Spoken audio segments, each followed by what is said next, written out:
नमस्कार दोस्तों, मैं Gangesh Shukla Delhi institute for civil services के इस यूट्यूब चैनल पे आप सभी का स्वागत करता हूं। आई होप आप लोगों ने पिछला लेक्चर एंजॉय किया होगा। पिछला लेक्चर हमारा कौन सा था? Solar system part 1।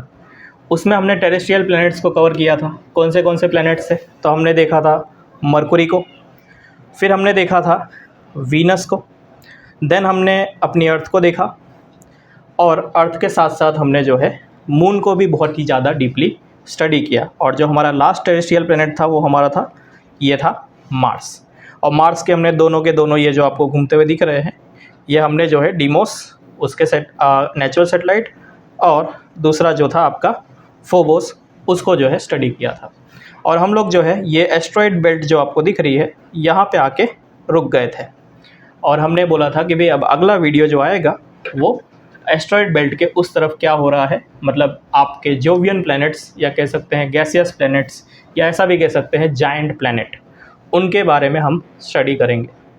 तो आज शुरुआत करते हैं बिना किसी देरी के। लेकिन पिछले लेक्चर में एक चीज़ मिसिंग रह गई थी, वो था वीनस के बारे में। वीनस का रोटेशन मैंने नहीं बताया था। वीनस का रोटेशन जो है वो स्पेसिफिकली कहा जाता है क्लॉकवाइज है। उसको कैसे समझेंगे? क्लॉकवाइज, एंटी क्लॉकवाइज वो क्या होता है? पहले हम लोग अर्थ को देख लेते हैं, आखिरकार अर्थ कैसे रोटेट करती है। आप लोग मेरे पीछे अर्थ को देख पा रहे होगे। अर्थ को थोड़ा ध्यान से देखिए, वो किस डायरेक्शन से किस डायरेक्शन तक जा रही है, उसका मूवमेंट कहाँ से है, वेस्ट से ईस्ट की तरफ है या ईस्ट से वेस्ट की तरफ है। Let's rotate it. तो इसको मैंने रोटेट किया, तो आप देख पा रहे होगे कि जो आपकी अर्थ है वो वेस्ट से किस तरफ आ रही है? ईस्ट की तरफ आ रही है। मतलब ये वेस्ट से ईस्ट की तरफ घूम रही है। ठीक है, तो भाई अब इसको सर आपने बोला एंटी क्लॉकवाइज भी घूमती है अपनी अर्थ। तो एंटी क्लॉकवाइज घूमती है तो हमको कैसे पता चलेगा? तो एंटी क्लॉकवाइज के लिए आपको अर्थ के टॉप पे जाना पड़ेगा, मतलब नॉर्थ पोल पे ऐसे देखना पड़ेगा। मतलब अर्थ के टॉप व्यू को अगर आप देखोगे तो आपको पता चल जाएगा कि ये एंटी क्लॉकवाइज घूम रही है। लेट्स सी, अर्थ के अभी हम लोग नॉर्थ पोल पे हैं। यहाँ पे ये आपको जो दिख रहा है मेरे ऊपर, यार सॉरी मेरे पीछे जो दिख रहा है, ये अर्थ का नॉर्थ पोल है। अब इस नॉर्थ पोल को हम लोग अगर घुमाते हैं, मतलब अब हम लोग अर्थ का रोटेशन करते हैं, तो आप अर्थ का मूवमेंट देखना, ये क्लॉकवाइज हो रहा है या एंटी क्लॉकवाइज हो रहा है, वो आप अपने आप पता चल जाएगा। देखिए, तो भाई ये देखिए अर्थ का मूवमेंट आपको कैसा लग रहा है? एंटी क्लॉकवाइज है ना भाई। क्लॉकवाइज तो ऐसे होता है, लेकिन हमारी अर्थ कैसे घूम रही है? एंटी क्लॉकवाइज घूम रही है।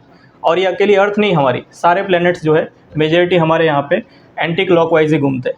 बस एक प्लैनेट जो है आपका वीनस, वो क्लॉकवाइज घूमता है।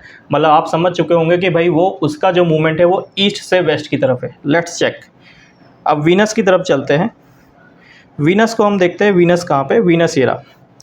अब आप वीनस को ध्यान से देखिएगा। वीनस को हम लोग क्या करते हैं? अब रोटेट करते हैं। वीनस को रोटेट करेंगे तो आपका जो है ये उल्टा मूवमेंट करेगा। Check it. थोड़ा इसका मूवमेंट आपको पता है कि भाई बहुत लेट है रोटेशन, तो इसको थोड़ा फास्ट भगाना पड़ेगा। ये देखिए, अब आप वीनस का रोटेशन देख पा रहे होगे किस तरफ जा रहा है। ये ईस्ट से वेस्ट की तरफ जा रहा है, ना कि वेस्ट से ईस्ट। मतलब ये जो है पूरे सोलर सिस्टम का एंटिक प्लैनेट है। पहले ही बात बोला था मैंने, लेजी प्लैनेट है, प्लस अभी आपको पता चल गया होगा एंटिक प्लैनेट है। क्यों? क्योंकि ये ईस्ट से वेस्ट का डायरेक्शन में मूव करता है। अब इसको अगर ऊपर से देखते हैं, तो ऊपर से आप देखोगे तो आपको अपने आप पता चलेगा कि ये जो है कैसा मूवमेंट है? क्लॉकवाइज है। ये आपका ऊपर से आप मूवमेंट देखिए, ऊपर से अब आपको पता चल जाओगा कि भाई ये जो है कैसा मूवमेंट दे रहा है? क्लॉकवाइज मूवमेंट दे रहा है। समझ रहे हो? तो आपको आई होप समझ आ गया होगा किसी भी प्लैनेट का एंटी क्लॉकवाइज और क्लॉकवाइज मूवमेंट कैसे पता चलेगा, जब आप उसको टॉप व्यू से देखोगे तब। ठीक है, तो ये तो था आपका क्या, वीनस के बारे में जो इन्फॉर्मेशन कल रह गई थी उसके बारे में। अब आज हम लोग जो है सोलर सिस्टम पार्ट 2 को एकदम डीपली कवर करते हैं, मतलब जोवियन प्लैनेट्स। अब आपको मैंने पहले ही बताया था कि भाई हमारा जो मार्स है, मार्स के और जुपिटर के बीच में एक एस्ट्रॉयड बेल्ट आती है। एस्ट्रॉयड बेल्ट के उस तरफ हमारे जो है जोवियन प्लैनेट स्टार्ट होते हैं। तो सबसे पहला प्लैनेट आपके सामने दिख रहा है ये, इसका नाम है क्या? आप सबको पता होगा, इस प्लैनेट का नाम है जुपिटर। जुपिटर को अगर देखा जाए तो हमारे पूरे सोलर सिस्टम का सबसे बड़ा प्लैनेट है। इतना बड़ा प्लैनेट है कि आपकी जो अर्थ है वो 1300 अर्थ अगर आप इसमें डाल दो तो उसमें समा जाएगी। 1300 मतलब 1300, 1300 अर्थ जो है इसके अंदर एकदम फिट हो सकती है। और अगर बात करें इसके रोटेशन की, तो रोटेशन की अगर मैं बात करूँ ना, तो हम जैसे जैसे अब अर्थ से दूर जा रहे हैं ना, तो आपके जितने भी प्लैनेट्स अब हैं उनका रोटेशन पीरियड क्या होने वाला है आप खुद देख लेना, 24 घंटे से कम रहने वाला है। ठीक है, ये सभी बड़े प्लैनेट्स जितने भी हैं सबके सब 24 घंटे से कम में जो है क्या करते हैं, अपना रोटेशन कर लेते हैं। लेकिन इनका रिवोल्यूशन क्या होगा, अर्थ से ज़्यादा होगा। ठीक है, अर्थ का रिवोल्यूशन 1 साल में होता है, इनका रिवोल्यूशन भाई बहुत ज़्यादा साल लगता है, लेकिन रोटेशन 24 घंटे से कम है। समझे? तो भाई 24 घंटे से कम रोटेशन है, मतलब आपका इसका कितना रोटेशन होगा, तो भाई इसका रोटेशन तकरीबन 10 घंटा है। आपका जो इस जुपिटर दिख रहा है इसका रोटेशन पीरियड कितना है, 10 घंटा। मतलब आप समझ सकते हैं इतना बड़ा बॉडी और 10 घंटे में रोटेट हो रहा है, मतलब अर्थ से कितना 2 गुना ज़्यादा तेज स्पीड से रोटेट हो रहा है। और आपको ये भी चीज़ पता होगी, जो लोग नए हैं उनको शायद नहीं पता होगी ज्योग्राफी में, लेकिन जो पुराने स्टूडेंट हैं उनको पता होगा कि रोटेशन किसी भी प्लैनेट का होता है तो उसमें कोरियोलिस फोर्स का बहुत बड़ा इम्पैक्ट होता है। जितना तेज रोटेशन उतना ज़्यादा कोरियोलिस फोर्स। तो भाई इसी कोरियोलिस फोर्स की वजह से आप अगर जुपिटर को देखोगे तो इसके पास एक बहुत ही बड़ा साइक्लोन है जो कि 200 सालों से एग्जिस्ट करता है। मैं दिखाता हूँ आपको, उसे बोलते हैं ग्रेट रेड स्पॉट। ठीक है, ये रहा, आपको यहाँ दिख रहा है, ये है ग्रेट रेड स्पॉट।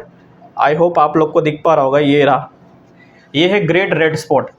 ये इतना बड़ा है कि इसके अंदर पूरी एक अर्थ, ठीक है, उससे ज़्यादा ही 1.5 या 1.3 अर्थ इसमें जा सकती है। ठीक है, इतना बड़ा ये साइक्लोन है बिकॉज ऑफ कोरियोलिस फोर्स और फास्ट रोटेशन ऑफ जुपिटर। अब अगर बात करें इसकी रिवोल्यूशन की, तो भाई इसका रिवोल्यूशन कितना है, इसका रिवोल्यूशन है तकरीबन कहा जाता है कि भाई 12 साल तक, 12 साल लगता है पूरे के पूरे इसको क्या करने के लिए, पूरे के पूरे सूरज के चक्कर लगाने के लिए। अब इसकी अगर बात करें स्पीड, क्योंकि आपने देखा रोटेशन ज़्यादा है, कोरियोलिस फोर्स ज़्यादा है, तो भाई विंड की स्पीड कितनी होगी। अगर आप यहाँ पे चले गए और यहाँ पे खड़े होके आप क्या कर रहे हो भाई, अब वैसे तो जा नहीं पाओगे, लेकिन फिर भी अगर इमेजिन करो अगर यहाँ पहुँच गए तो आप विंड की स्पीड जो महसूस करोगे ना। अभी रिसेंटली जो बीपर जो है आया था तूफान, तो उसमें ज़्यादा से ज़्यादा कितनी स्पीड थी हमारे विंड की, भाई विंड की स्पीड थी तकरीबन 120 के आसपास थी, 120 किलोमीटर पर आवर।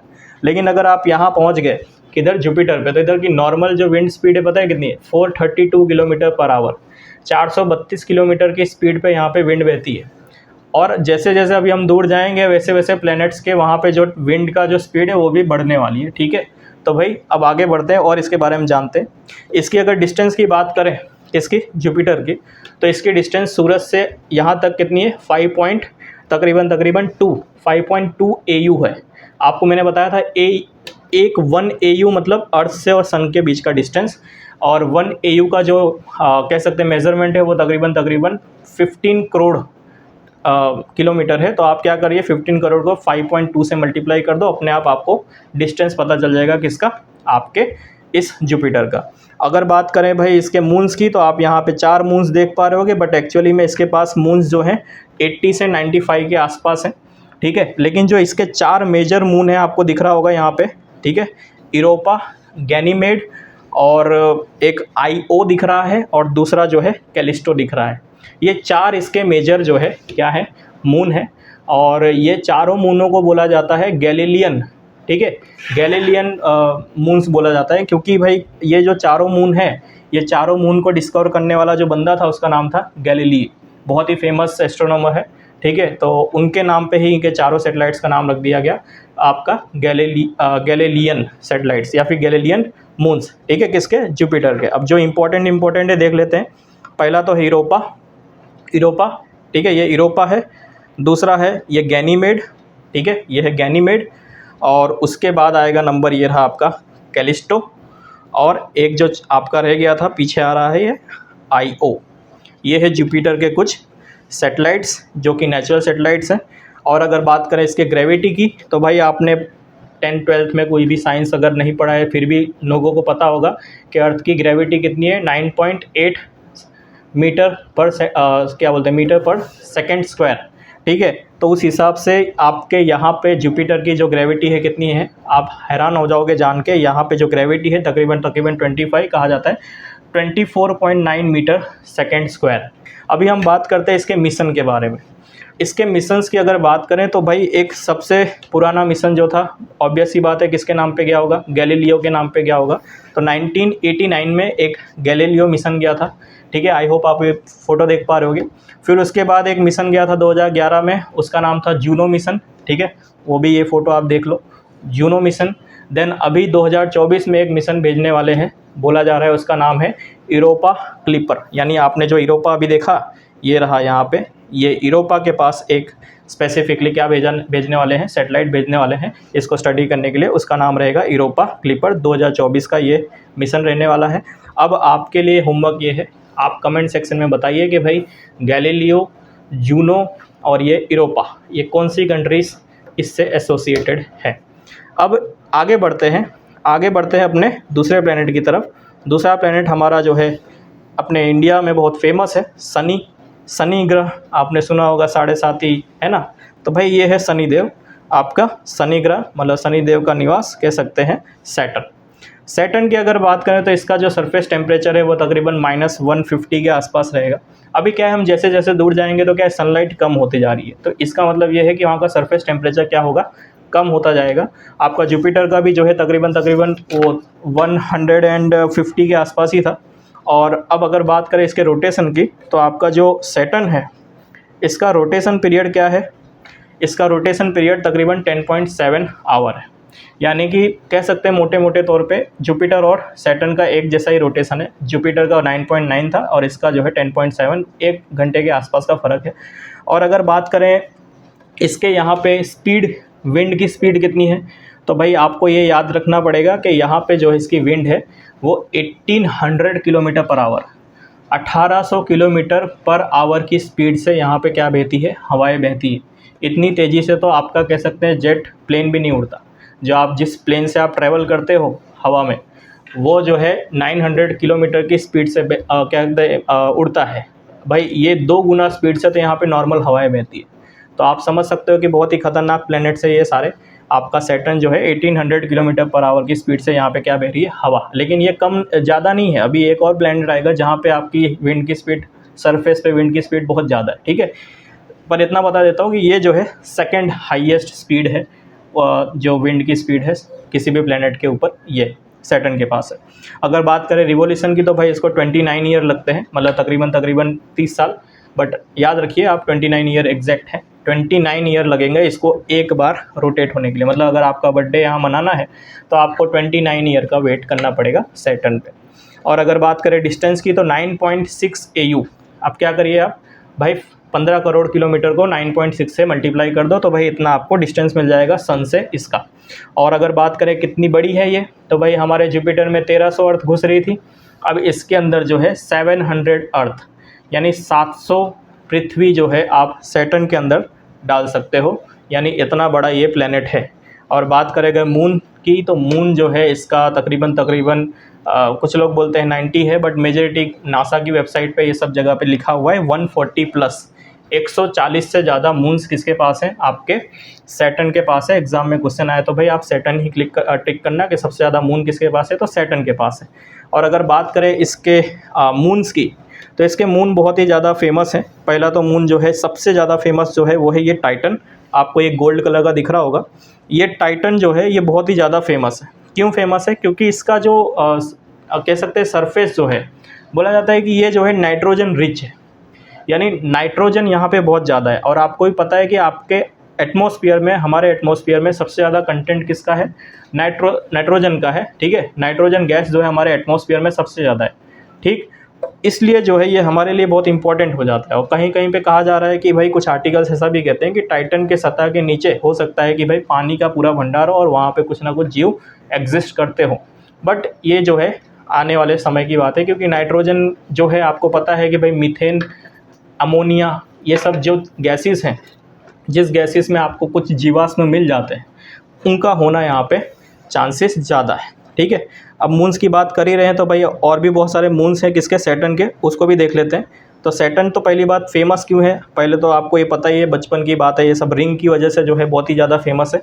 ये जो रिंग्स हैं, ये छोटी मोटी जो रिंग्स है, ये रिंग्स में आपको 1 सेंटीमीटर का भी पार्टिकल दिखेगा और 1 किलोमीटर का भी कोई बड़ा सा एस्ट्रॉयड दिखेगा, ठीक है। तो ये जो रिंग्स हैं, ये जो घूम रही है इतने छोटे छोटे पार्टिकल्स इसके स्पेसिफिकली सैटर्न के आजू बाजू, ये आपके सूरज की किरणों को क्या करते हैं, आपके रिफ्लेक्ट करते हैं। डेट्स वाई ये रिंग का जो है हमको देखने मिलता है। अगर बात करें इसके सैटेलाइट की, तो आपने टाइटन को देख लिया है, दूसरी कुछ सैटेलाइट्स देख लेते हैं, जैसे कि रिया।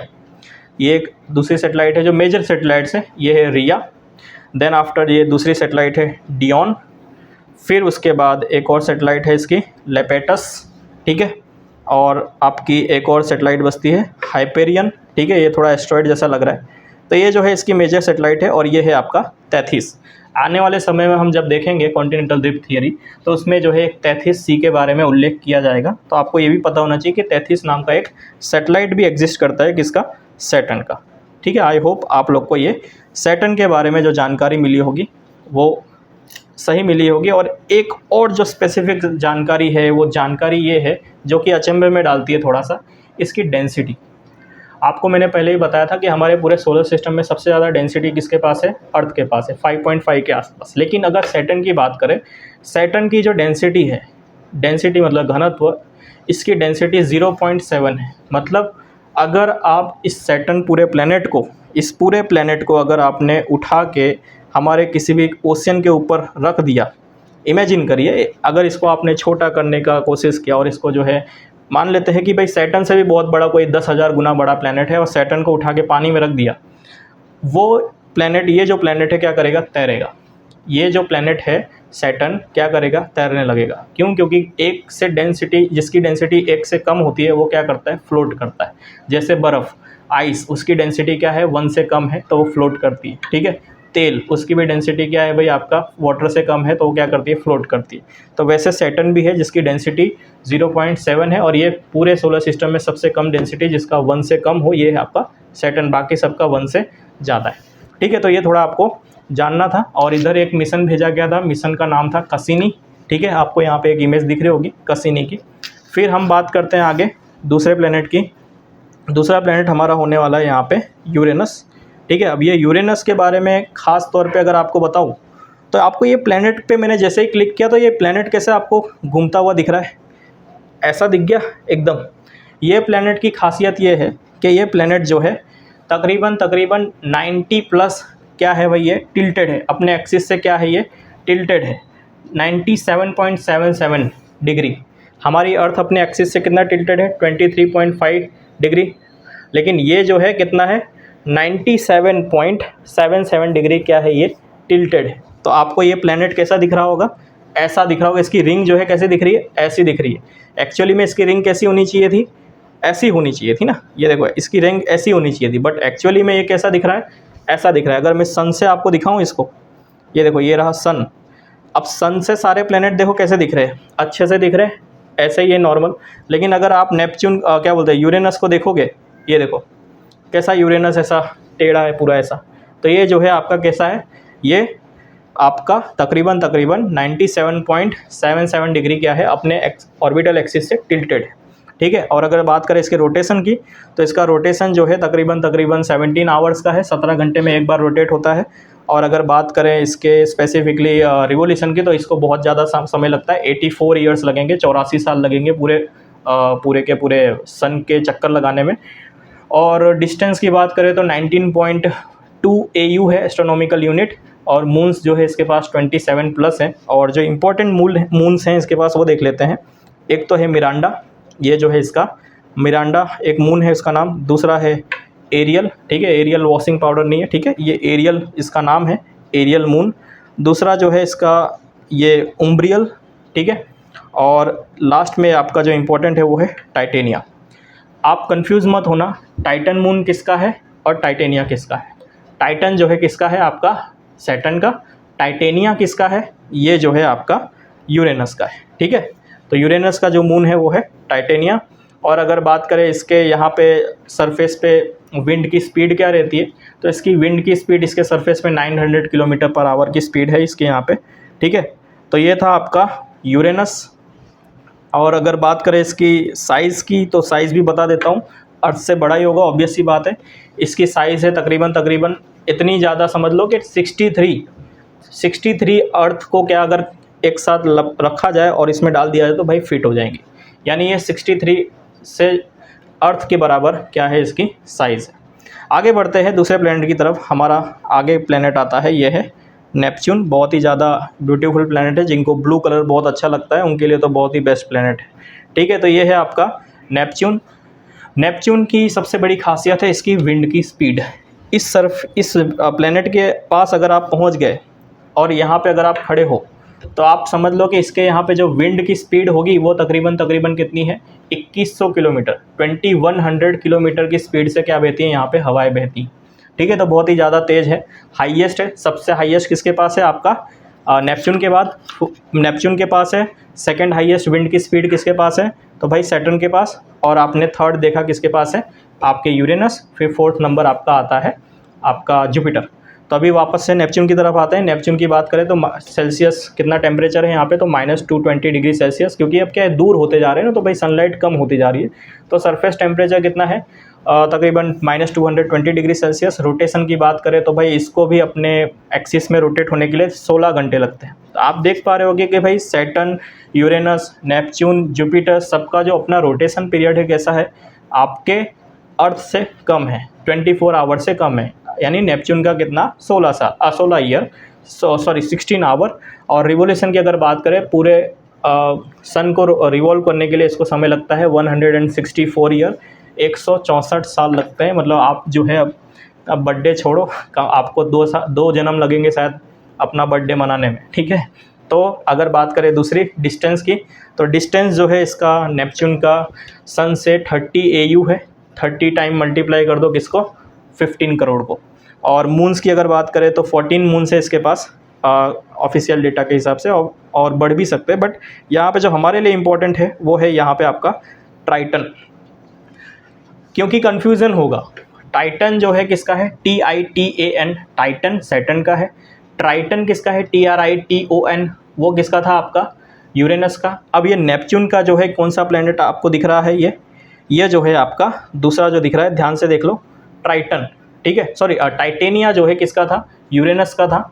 टाइटेनिया, टाइटन किसका है, सैटर्न का। टाइटेनिया किसका है, आपका यूरेनस। और ट्राइटन, TRITON, ये किसका है, नेपच्यून।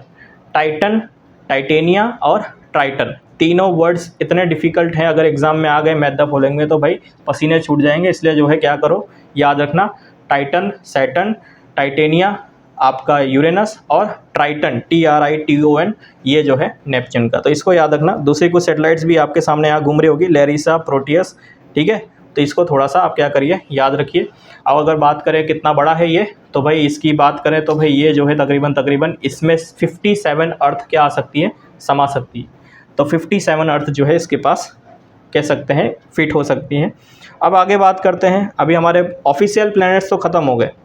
ठीक है, हमारे पास अभी सोलर सिस्टम में 8 प्लैनेट हैं, लेकिन एक समय हुआ करता था जब प्लूटो को भी हम प्लैनेट काउंट करते थे। ठीक है, तो ये है आपका प्लूटो, जो कि अभी हमारा प्लैनेट नहीं है। इसको हमने एक कैटेगरी में डाल दिया है, उसका नाम है डॉर्फ, DWARF। डॉर्फ मतलब स्मॉलर, यानी छोटे प्लैनेट्स, जो कि ऑफिशियल कह सकते हैं बड़े प्लैनेट्स की कैटेगरी में नहीं डालना चाहिए। तो ये डॉर्फ प्लैनेट है।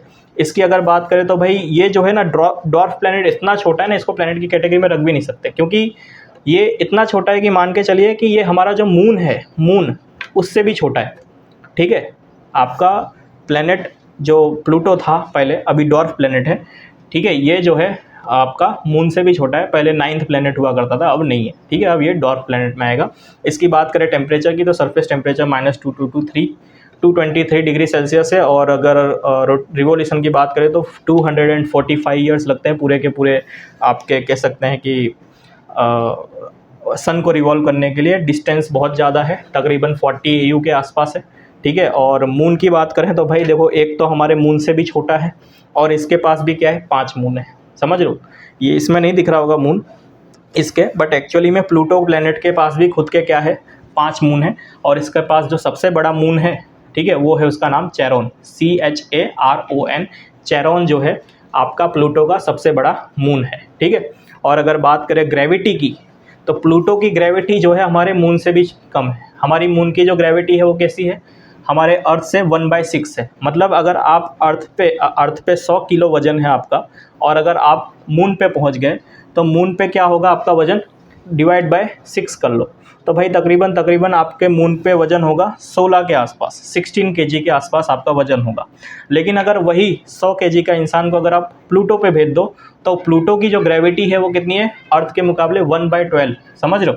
तो भाई आपका जो वो बंदा होगा 100 kg का, वो कहाँ पे हो जाएगा, यहाँ पे 8 kg का होगा। प्लूटो पे अगर चल गया तो प्लूटो पे वो 8 kg का वजन उसका हो जाएगा। ठीक है, तो ये था आपका क्या कह सकते हैं सारे के सारे प्लैनेट्स के बारे में हमने आज पढ़ा। अब इसके बाद जो आता है, अब हाँ, ये जो आपका प्लैनेट प्लूटो है ये कहाँ पे कह सकते हैं रिवॉल्व हो रहा है, तो आपका ये क्यूपर बेल्ट आता है, क्यूपर बेल्ट, वहाँ पे ये सबसे बड़ा कह सकते हैं एक ऑब्जेक्ट है, सेलेस्टियल ऑब्जेक्ट, जो कि वहाँ पे रिवॉल्व हो रहा है। और इसके बाद जो आता है नंबर, वो होता है ऊट क्लाउड। ठीक है, आपको मैंने पहले बताया था एस्ट्रॉयड बेल्ट के बारे में, ठीक है, जो कि आपका मार्स और कह सकते हैं ये रहा मार्स, ठीक है, ये मार्स और जुपिटर के बीच में दिख रहा होगा, मैं दिखाता हूँ यहाँ पे, ये है आपका जो छोटे छोटे दिख रहे हैं आपको, ये मार्स दिख रहा होगा, ये रहा मार्स और जुपिटर दिख रहा होगा। मार्स और जुपिटर के बीच में आपको क्या दिख रहा था, एक एस्ट्रॉयड बेल्ट दिख रहा है। ठीक है, ये जो आपको धुंधला धुंधला दिख रहा है ये क्या है, एस्ट्रॉयड बेल्ट। लेकिन जैसे ही आप प्लूटो को क्रॉस करोगे तो आपको एक और दिखेगा, ये देखो छोटे छोटे आपको डॉट्स दिख रहे हैं, इनका नाम है ऊट क्लाउड, OORT, ऊट क्लाउड। ये जो है आइसी पार्टिकल्स हैं, सेल्स हैं जी, इनकी यहाँ पे कुछ की किसी की कह सकते हो जो हाइट या लेंथ है जो है 1 सेंटीमीटर 2 सेंटीमीटर, किसी का 60 किलोमीटर, कोई 100 किलोमीटर, यानी 100 किलोमीटर के बड़े बड़े यहाँ पे क्या है भाई आपको पार्टिकल्स दिखेंगे। कॉमेट्स वगैरह भी जो है इधर से ही आते रहते हैं। ठीक है, तो आपका ये जो है आपका क्या है, ऊट क्लाउड है, देख रहे हो आप। एक तो एस्ट्रॉयड बेल्ट दिख रहा है आपको कहाँ पे, जुपिटर और मार्स के बीच में। लेकिन जैसे ही प्लूटो क्रॉस करोगे, क्यूपर बेल्ट क्रॉस करोगे, तो आपको क्या दिखेगा, ये जो आपको धुंधला धुंधला आइटम दिख रहा है पूरे सोलर सिस्टम के सराउंडिंग में, उसका नाम है ऊट क्लाउड। और ये जो है कितने दूर है आपका 1000 AU, यानी 15 करोड़ को 1000 से मल्टीप्लाई कर लो तो वहाँ से ऊट क्लाउड का क्या होता है, स्टार्टिंग होता है। और कहाँ तक है ये, तो भाई 1 लाख AU तक, मतलब 15 करोड़ को 1 लाख से मल्टीप्लाई कर लो तो भाई वहाँ तक आपको ऊट क्लाउड भी दिखेगा। मतलब 1000 AU से लेके 1 लाख AU तक आपको क्या मिलेगा, ऊट क्लाउड मिलने वाला है। ठीक है, तो ये था आपका आज का solar system part 2। I hope आप लोगों ने वीडियो एंजॉय की होगी। अब आगे मिलते हैं। Thank you so much.